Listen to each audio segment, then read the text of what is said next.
I also have to begin with a story about Chuck, but it has to do with a story about someone reporting what I said about Chuck. That's really very interesting. When I was at UVic, I got a scholarship to go to study in the UK, and I was interviewed in my home city in Toronto about this scholarship, and what did I do wrong? Oh, okay, bon, c'est ça. Should I just bend down? Okay. And I was thrilled because I thought this is fantastic. I'll have an opportunity to say what I wanted to, and in print, it'll come out in print. I knew about what Chuck had meant to me, and in so many ways. And I gave this detailed explanation about him and about his person, and I was really happy. And then the next morning, I go and look at the newspaper, and the article says, yes, and the important Professor Taylor played an important part in Nigel's life, and Nigel said, and then in quotes, "I want to be just like him." And it was so mortifying to think that the way they had completely garbled or summarized. I realized this is what they do, what journalists do now.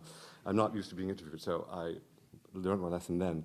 But today, at least I can say, have the opportunity to put it right, which is that, as Joe was saying, I mean, the extraordinary erudition and intellect and his ability to bring these ideas alive for us as undergrads, as grads, is extraordinary and really is responsible for why I'm doing what I'm doing. And I see my work as many ways, maybe even for the rest of my life, as in a sense, a footnote, not to Plato, but to Taylor, perhaps, you could say. But at the same time, what I emphasized that day, and that's what got garbled, was that equally for me at McGill, it was Chuck's whole persona, who he is as a person, the way he embodies what he teaches and the spirit of what he says, the humility, the generosity of spirit.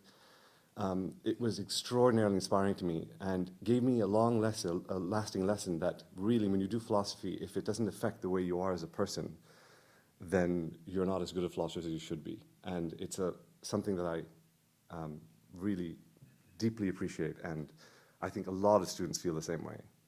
So thank you. So it might seem rather foolish to reflect on the vast oeuvre of Charles Taylor and to try to come up with a way to characterize some underlying theme that unifies it, that provides the clue to what it's all about.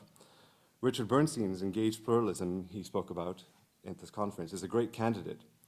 Today I'm interested in what one might call a sub-theme then, which Taylor himself gives us at the very beginning of his first 2 volumes of collected papers. There he tells us that despite the diversity of topics covered, one single idea or agenda underlines them all. That is, arguing against an understanding of human life and action which is modeled on the natural sciences. This agenda has been front and center in Taylor's reflections on morality, as contained in several articles and in Sources of the Self, especially the first 4 chapters.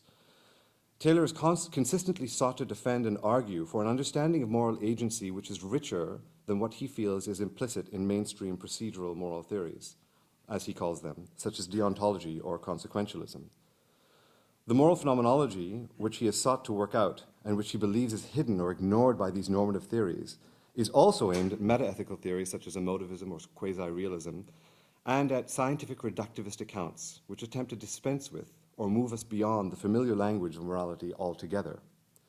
The whole apparatus of strong evaluations, goods, hypergoods, constitutive goods, moral sources, that are laid out in those first 4 chapters of Sources of the Self, seeks to uncover how human beings actually make sense of their lives, what a genuine moral phenomenology should look like. Taylor's defense of this phenomenology in the face of a skeptical naturalist who sees it as a mere projection onto a neutral physical world is, in a word, that it is inescapable. Now, for my brief talk today, I don't intend to delve into the specifics of this phenomenology directly. Rather, I'm going to assume a familiarity with it and turn instead to the most recent of Taylor's reflections on the subject, contained in, I think, a paper. No one I've met here today has read this paper. It's extraordinary. A little-known paper published in the Journal of Philosophy, no less, in 2003, entitled Ethics and Ontology. I'd even want to ask for a show of hands, but I won't do that. This paper raises the issue of naturalism in a way that sees Taylor moving beyond the discussion, I think, in Sources of the Self, and engaging with two thinkers he finds sympathetic to his own objectives, namely John McDowell and David Wiggins. But I want to contend that Taylor doesn't fully appreciate, perhaps, just how congenial they are to his objectives. In a word, they defend a view of ethical naturalism that he should applaud. I'll turn to this first, and after this discussion, I'll then look at a couple of ways that Taylor's view of moral agency actually then resists an explanation in terms of ethical naturalism.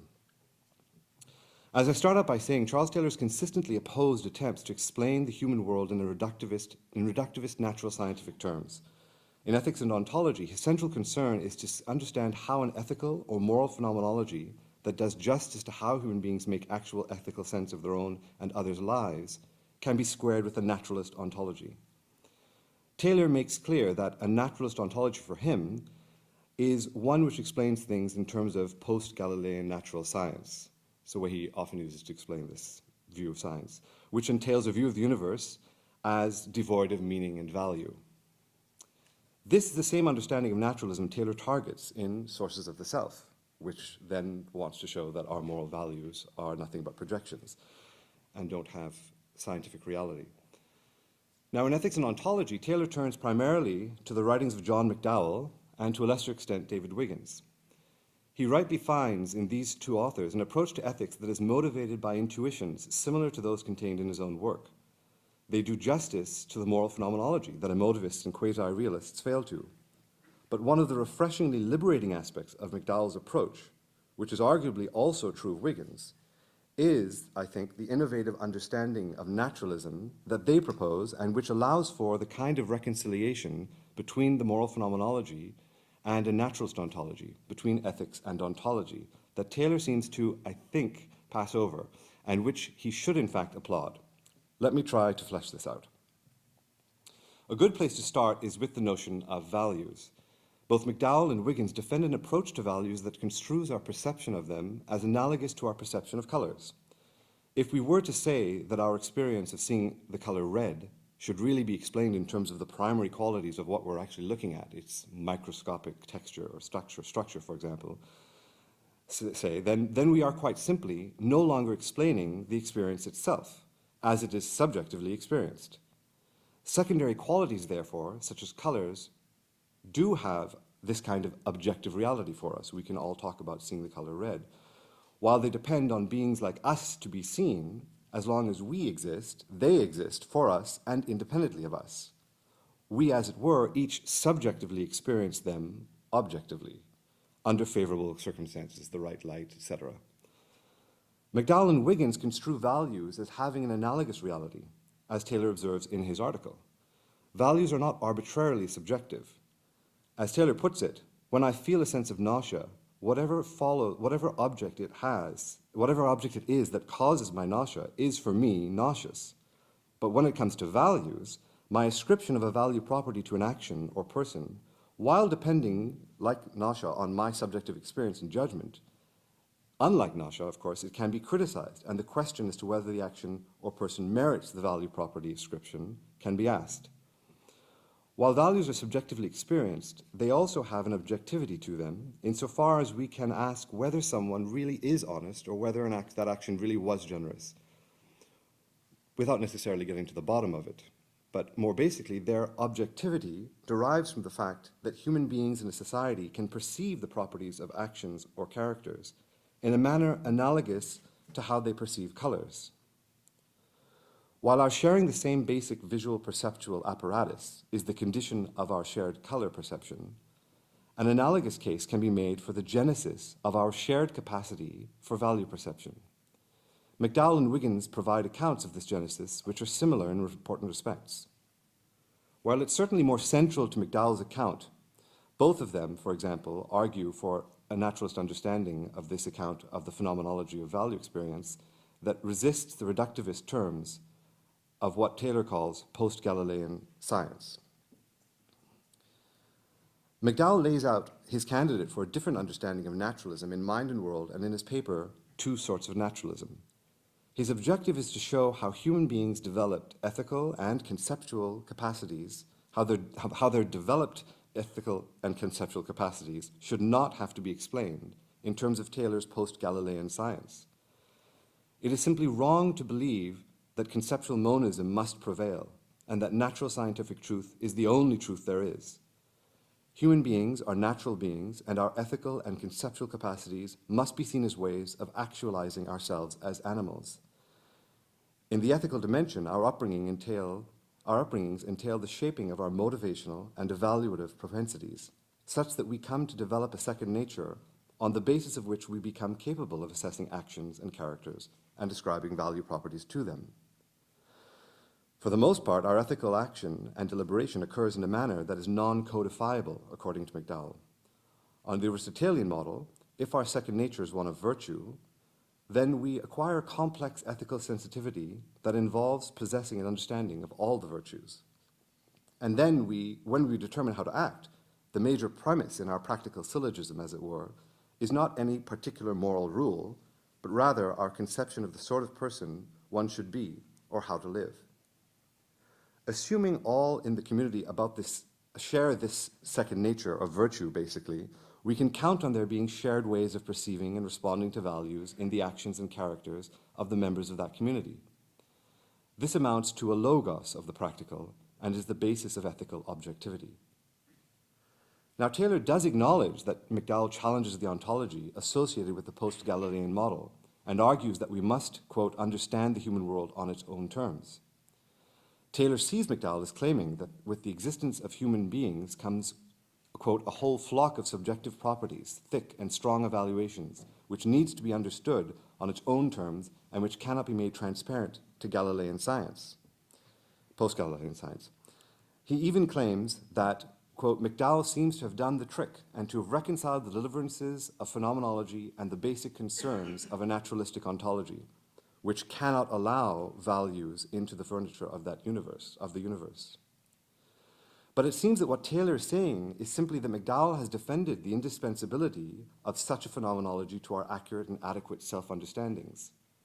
This is a point that Taylor himself had made in Sources of the Self, when he said, quote, what is real is what you have to deal with. What won't go away just because it doesn't fit with your prejudices or your theory. What you can't help having recourse to in life is real, or as near to reality as you can get a grasp of that at present. Taylor construes McDowell as bravely arguing for this in defiance of a post-Galilean naturalist ontology.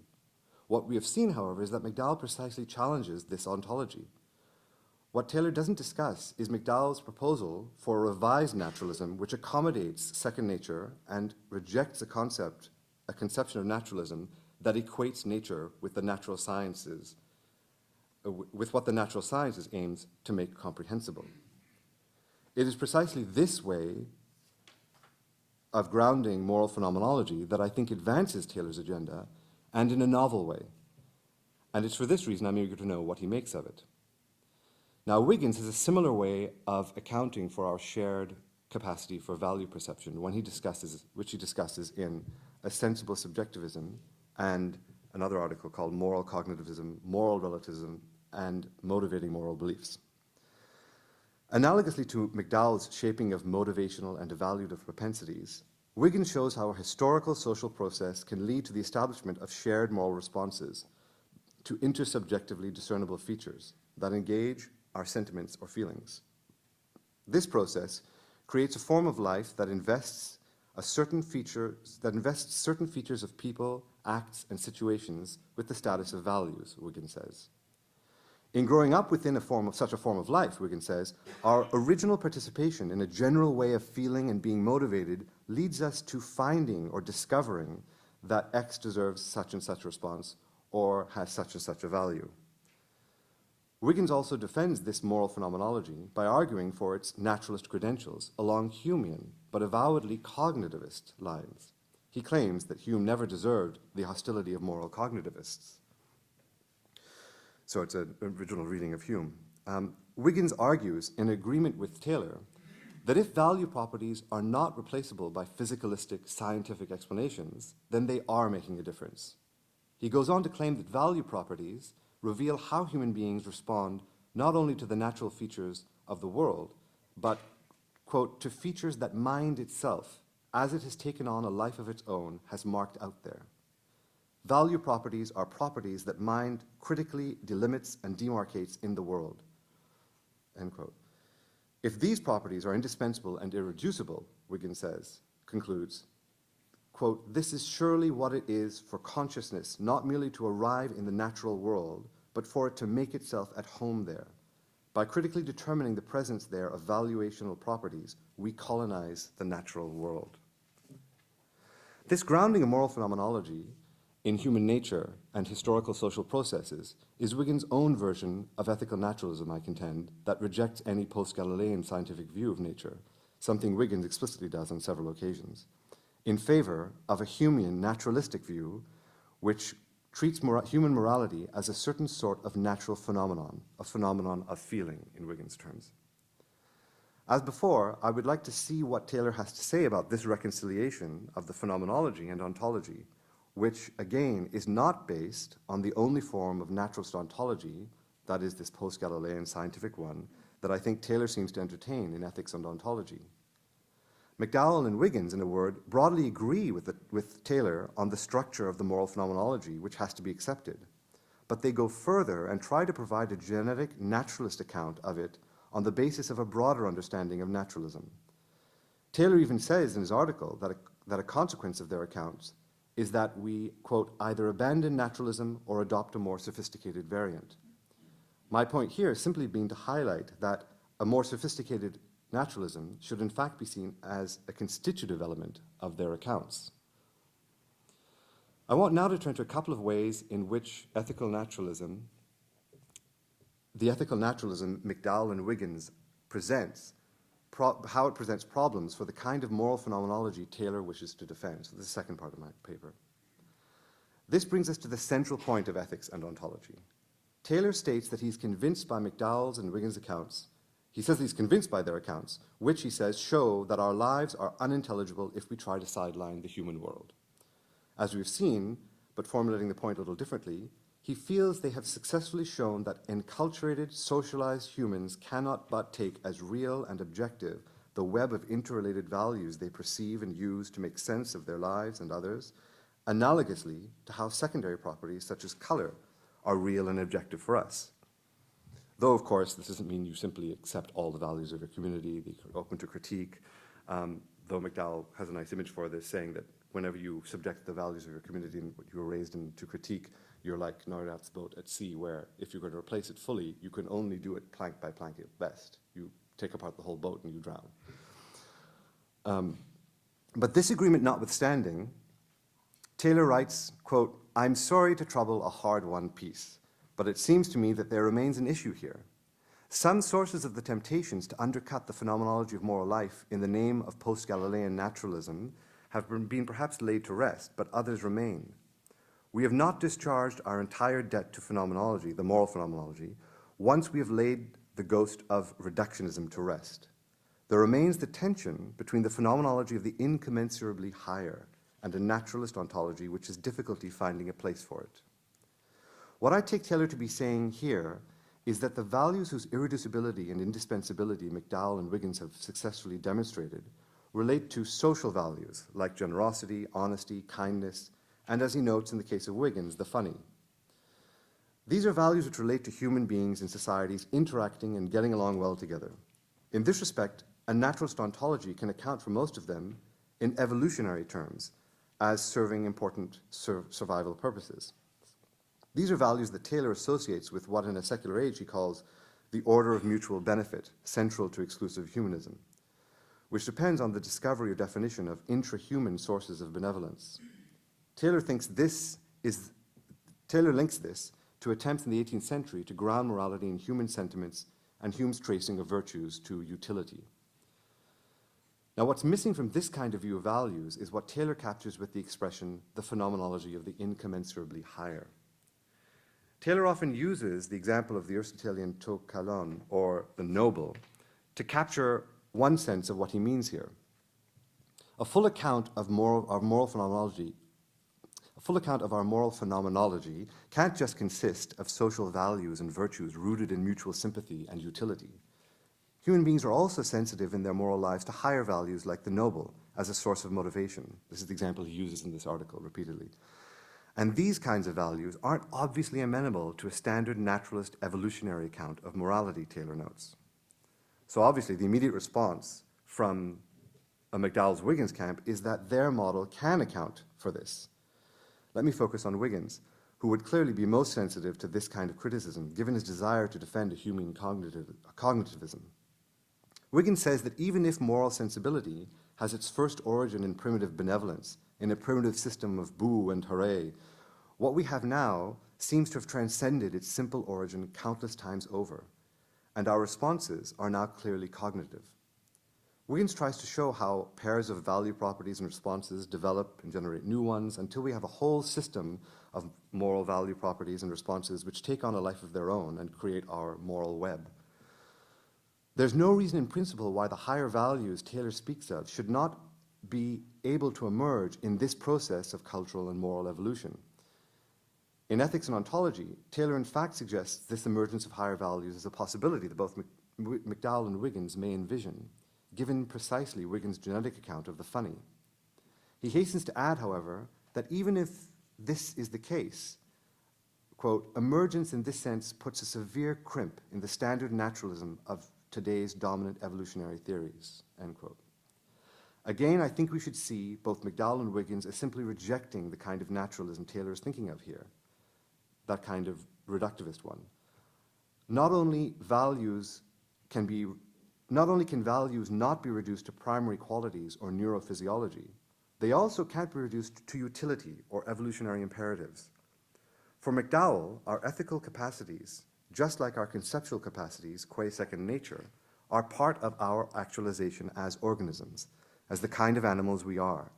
And in this, our ethical and conceptual capacities are both essentially natural and each have a logos of their own that is irreducible. Wiggins makes the same kind of analogy. Moral sensibility may have originated in a primitive system of responses of boo and hooray. And he says, just as the language of consciousness is sometimes supposed to have originated in the verbalization of reactions of striving towards things, ooh, or away from things, ouch. In each case, there is development that follows that far transcends the simple origin. They each take on a life of their own and become straightforwardly cognitive. That is, the mental and the moral. In the moral case, our response being to an intersubjectively discernible feature that engages with sentiment. Both McDowell and Wiggins argue for the integrity of the ethical or moral, not just as something we can't do without in making sense of our lives, but as something as natural to us as our capacity for language or reason. This is why they would reject Taylor's claim that the emergence of higher values must put a crimp in their ethical naturalism. Here, however, we come to where Taylor would in fact part ways with McDowell and Wiggins, and I wish to conclude with a brief discussion of how this is the case, even though I wish the whole paper had been on this topic. It's too little time. Even if Taylor does in fact agree with the ethical naturalism of McDowell and Wiggins, there is still a crucial aspect of the phenomenology of the incommensurably higher that remains unaccounted for. It's a significant step, which Taylor applauds, to demonstrate the irreducibility and indispensability of values and our moral phenomenology, as McDowell and Wiggins have done, and he agrees with. But showing how our evaluational and motivational propensities are shaped in upbringing, and how this is constitutive of our very existence as ethical agents, who thereby acquire a web of interrelated values and norms, behaviors, goods, etc., through which we make sense of actions and lives, is not the whole story. For this only explains the genesis of our nature as ethical creatures. What is missing from this account of the phenomenology is how articulacy is a crucial part of it. Because it's one thing to have a pre-reflective sense of what is generous or noble, or even to possess a reflective concept of what is generous or noble. Equipped with this sensitivity, I'm able to perceive actions which are generous or noble, analogously to how I can perceive objects as red. But for Taylor, my full sense of the generous and the noble, or as in Ethics and Ontology, of my commitment to human rights, requires articulacy about the point behind these values. What gives them their meaning and power for me? What explains or grounds why they matter to me, why they move me? For example, in the case of human rights, why humans are worthy of respect. This is where the whole question of constitutive goods and moral sources enters the scene. And the obvious candidate for such a constitutive good is religion, insofar as it can articulate what makes all of the values, or to return to Taylorian language, all of the goods and hypergoods in our lives worthy or meaningful in the first place. It's what can release their power for us. This is the whole section of chapter 4 of Sources of the Self, and it comes again, of course, at the very end of Sources of the Self, and in times, of course, in secular age. While Taylor may in fact agree with and applaud the ethical naturalism of McDowell and Wiggins as I've laid it out in this paper, what he finds missing from their account of moral phenomenology is how, as reflective and linguistic creatures, we also experience the values of that phenomenology as pointing beyond themselves. Of course, many people may satisfactorily find their values grounded in some brand of exclusive humanism, and Taylor explicitly recognizes that a constitutive good doesn't have to be metaphysical or religious. But Taylor's apparatus for capturing this phenomenology, which involves qualitative distinctions, goods, hypergoods, constitutive goods, moral sources, in this kind of order, is notably Platonist in structure. And in many places, he clearly intimates his belief that being in possession of a powerful constitutive good is better than not having one. But it seems to me that this takes us well beyond the bounds of ethical naturalism. The question then is obvious. Does Taylor ultimately believe that the very expression ethical naturalism is fundamentally a contradiction in terms? Thanks.